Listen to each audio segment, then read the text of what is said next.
I should have said no. Those 4 words haunt me every single day. But when your older brother looks at you with desperate eyes and says he'll lose everything, you don't think straight. You just want to help. It started 3 months ago. Trent came to my apartment at midnight, pounding on the door so hard I thought it would break. When I opened it, his face was white as paper. Sweat dripped down his forehead even though it was freezing outside. "I need you to drive somewhere for me," he said, pushing past me into the living room. "Just one time. That's all I'm asking."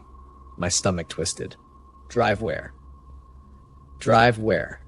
"To pick up a package. That's it. You drive there, pick it up, bring it back to me. 2 hours max." He grabbed my shoulders. "Please, I owe some people money. Bad people. If I don't pay them back by tomorrow, they're going to hurt me. Really hurt me." I wanted to ask questions. Where was this package? What was inside? Why couldn't he get it himself? But Trent was shaking, actually shaking, and I'd never seen him scared like that before. He'd always been the brave one, the one who protected me when we were kids. "Okay," I whispered. "Okay, I'll do it." The relief on his face made me feel like a hero. He hugged me tight and gave me an address 2 hours away. Just park behind the building. Someone will bring the package to your car. Don't look inside. Don't ask questions. Just bring it straight to me. I should have known better. I should have walked away right then. The drive started normal enough. Dark highway, empty roads, my hands gripping the wheel. But with every mile, my heart beat faster. Something felt wrong. The address Trent gave me led to an abandoned factory on the edge of nowhere. No lights, no people, just broken windows and rust. I parked where he told me, waited. 5 minutes felt like 5 hours. Then I saw him. A man walked out of the shadows, moving toward my car. He wore all black and had a limp. When he got close, I saw his face through the window. Cold eyes, a scar running from his ear to his chin. He knocked on the glass. My hands shook as I rolled down the window. He didn't say a word, just pushed a heavy backpack through the window onto my passenger seat. It landed with a thud that made my whole car shake. Then he leaned down and smiled. His teeth were yellow and broken. "Drive safe now," he said. His voice sounded like gravel scraping on metal. I rolled up the window and started the car. My hands wouldn't stop shaking. The backpack sat there, dark and heavy. I knew I shouldn't, but I had to look. Just a peek. Inside were bundles, lots of them, wrapped in plastic, and they weren't money like I hoped. They were bags of white powder, drugs. My brother had made me pick up drugs. Panic hit me like a truck. I couldn't breathe. I had to get rid of this. I had to go home. Red and blue lights exploded behind me. A police car. He must have been hiding. Waiting, watching the whole thing. My vision went blurry. My chest felt tight. This couldn't be happening. This wasn't real. "Pull over! Now!" The loudspeaker made me jump so hard I almost crashed. I pulled over. The cop walked up slowly, shined his flashlight right in my face. "License and registration." I handed them over. My hands shook so badly I dropped them twice. He looked at the backpack. "What's in the bag?" I don't know. My brother asked me to step out of the car. Everything after that is a blur of horror. Handcuffs, cold metal biting into my wrists, being pushed into the back of the police car, the officer finding the drugs, his face changing from calm to angry. More cops showing up. Bright lights everywhere, people taking pictures of me, of my car, of the drugs. They took me to a concrete room at the police station. Gray walls, a metal table, a mirror I knew people watched me through. They left me alone for hours. My mind raced. What would happen to me? Prison? How long? My job, my life. Everything was destroyed, all because I said yes. When the detective finally came in, he was tall and thin with tired eyes. He sat across from me and opened a folder. "You're in serious trouble," he said quietly. "That amount of drugs, you're looking at 10 to 15 years minimum." My mouth went dry. I didn't know what I was picking up. "My brother told me." "Your brother?" He laughed, but it wasn't a happy sound. "Trent Martinez? We've been watching him for 6 months. He's part of a major drug operation. He used you because he knew we were following him. You were his shield, his decoy." The words hit me like bullets. Trent knew. He knew the cops were watching. He knew I'd get caught. He used me to protect himself. Where is he? I asked. Gone. Disappeared the moment you left with that backpack. We have officers at his apartment, his girlfriend's place, everywhere. He's in the wind. I felt sick. Really sick. I leaned over and threw up right there on the floor. The next 72 hours were the worst of my life. They moved me to county jail. The walls were covered in old stains I didn't want to identify. The toilet was right next to the bed. No privacy, no dignity. The sounds at night, men screaming, banging on doors, crying, made me cover my ears and pray for morning. Other inmates asked what I was in for. When I told them, some laughed. First timer, huh? You're not gonna last. I couldn't eat, couldn't sleep. Every noise made me jump. I kept thinking about my future vanishing, my family ashamed, my friends forgetting me, growing old in a cell because I trusted my brother. On the third day, my lawyer came, public defender. She looked exhausted and held a huge stack of files. I have good news and bad news, she said. Bad news, you were caught red-handed. Good news, you might have a way out. My heart stopped. How? The police want your brother more than they want you. Testify against him. Tell them everything you know about his operation, his contacts, his patterns. Help them build their case. They'll reduce your sentence significantly, maybe even probation. Testify against Trent? My voice cracked. He's my brother. She leaned forward. Her eyes were hard. He's the brother who destroyed your life to save his own. He's not in here. You are. Think about that. I spent 6 more days in jail before making my decision.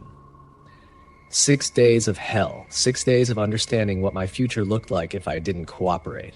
I told them everything. Every person Trent introduced me to, every suspicious conversation I remembered, every place he took me. It felt like betrayal, but Trent had betrayed me first. The trial was public. Trent had been caught trying to cross the border. When he saw me on the witness stand, his face twisted with rage.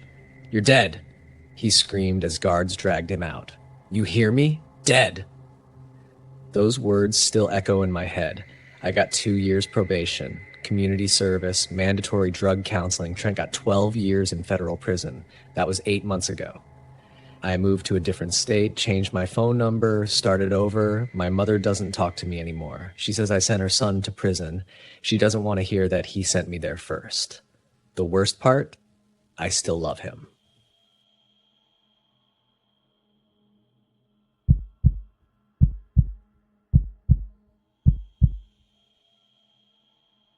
I've been driving trucks for 15 years, and I thought I'd seen everything on these highways. I was wrong. It started on Route 80, somewhere between nowhere and nothing. My name is Max, and I haul refrigerated goods cross-country.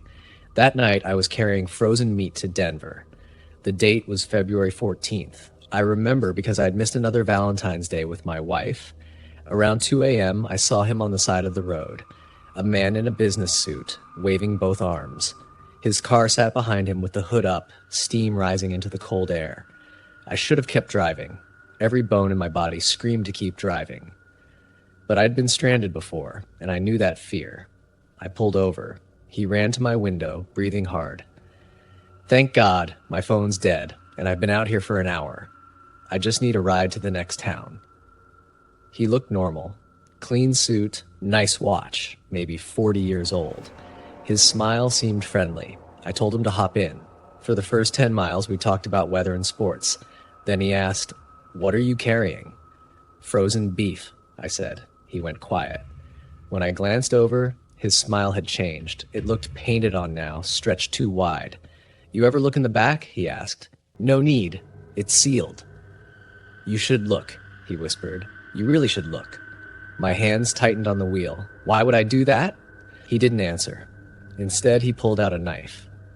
Not a pocket knife. A real knife. The kind you see in butcher shops. The blade caught the dashboard lights. "Pull over," he said calmly. My heart exploded in my chest. The road ahead was empty. No cars, no lights. Just darkness eating the edges of my headlights. "Listen, man, you can take the truck. Just let me." "Pull over now." I pulled onto the shoulder, hands shaking so hard I could barely grip the wheel. He pressed the knife against my ribs, right where it would slide between bones. Get out. Slowly. The winter air hit me like a fist. He stayed close behind me, knife point against my spine. We walked to the back of the trailer. Open it, he said. I don't have the key. The company. He pressed harder. I felt the knife tip break through my jacket. Open it. I had a bolt cutter for emergencies. With shaking hands, I cut the seal and opened the door. Cold fog poured out. Inside, the frozen meat hung from hooks in neat rows. Go in, he said. Please, I have a wife. I have kids. Get in! I climbed inside. The cold attacked my lungs. My breath came out in white clouds. He climbed in after me, still holding that knife. You know what I do? He asked, walking between the hanging meat. I pick up hitchhikers, truckers who stop to help. Good people. He touched one of the frozen sides of beef. But you're different. You're going to help me with something. He moved closer. I backed up until I hit the cold metal wall. I'm going to lock you in here, he said, and I'm going to drive this truck to my special place. It'll take about 3 hours. In this cold, you'll probably last 2. His smile grew wider. The trick is deciding whether to freeze quietly or to fight it. Fighting makes it worse. Terror turned my blood to ice water. I couldn't die like this. I couldn't. He turned toward the door, and I saw my only chance. A meat hook hung beside me. I grabbed it and swung with everything I had. The hook caught his shoulder. He screamed and dropped the knife. I didn't think. I just ran, pushing past him, jumping out of the trailer. I heard him coming behind me, yelling words I couldn't understand. I reached the cab and locked myself inside. My fingers fumbled with the keys. He pounded on the door, that hook still stuck in his shoulder, face twisted with rage and pain. The knife scraped against my window. The engine roared to life. I slammed the gas pedal down. In my mirror, I watched him standing in the road, getting smaller and smaller, one hand still raised like he was waving goodbye. I drove straight to the nearest police station, 40 miles at 90 miles per hour. They found him 3 days later at a farm property. They found other things too, things that made the news for months.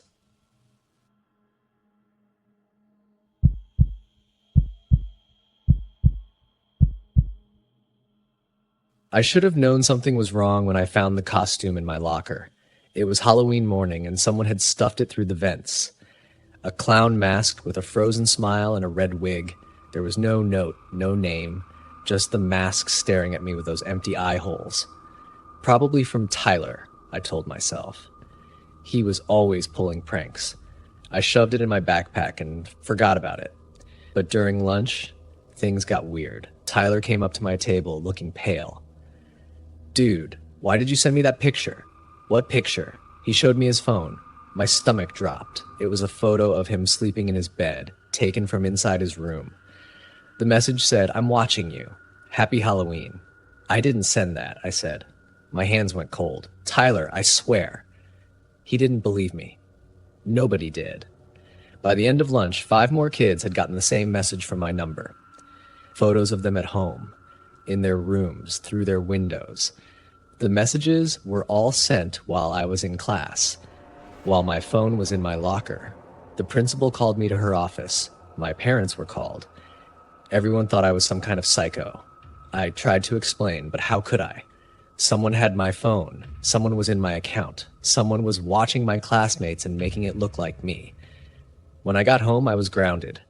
No phone. No computer. No Halloween party. Mom and Dad didn't yell. They just looked at me like they didn't know who I was anymore. That look hurt worse than any punishment. I went to my room and locked the door. That's when I noticed my backpack was open. The clown mask was gone. My window was open too. I never opened my window. My heart started hammering. Someone had been in my room. Someone had taken the mask. I ran downstairs to tell my parents, but they didn't believe me. Enough, George, Dad said. Go to your room. We'll talk about this tomorrow. I couldn't sleep. Every shadow looked wrong. Every creak in the house made me jump. Around midnight, my old phone buzzed. The one I used for games, the one without a SIM card. I grabbed it. A new message from my own number. Come outside, George. We need to talk. My blood turned to ice. I looked out my window. Under the streetlight stood a figure wearing the clown mask, my clown mask. They waved at me. I ducked down, breathing hard. This was insane. I had to call the cops, but my phone was in my parents' room and they'd think I was making it up. I grabbed my old phone and tried to call 911, but it didn't work without service. Another buzz. I see you hiding. If you don't come out, I'll come in. Your back door is unlocked. Panic exploded in my chest. I ran downstairs as quietly as I could. The back door was unlocked. I never used that door. I locked it with shaking hands and checked every window. Then I heard it. Breathing. Behind me, I spun around. The person in the clown mask stood in my kitchen.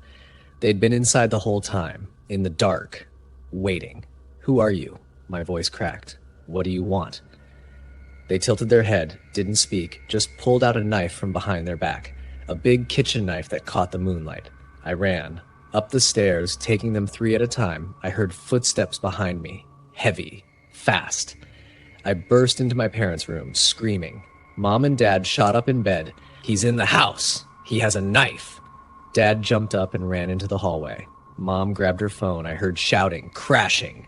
Then Dad yelled, "Get out of my house!" More crashing downstairs, glass breaking, then silence. The police came 20 minutes later.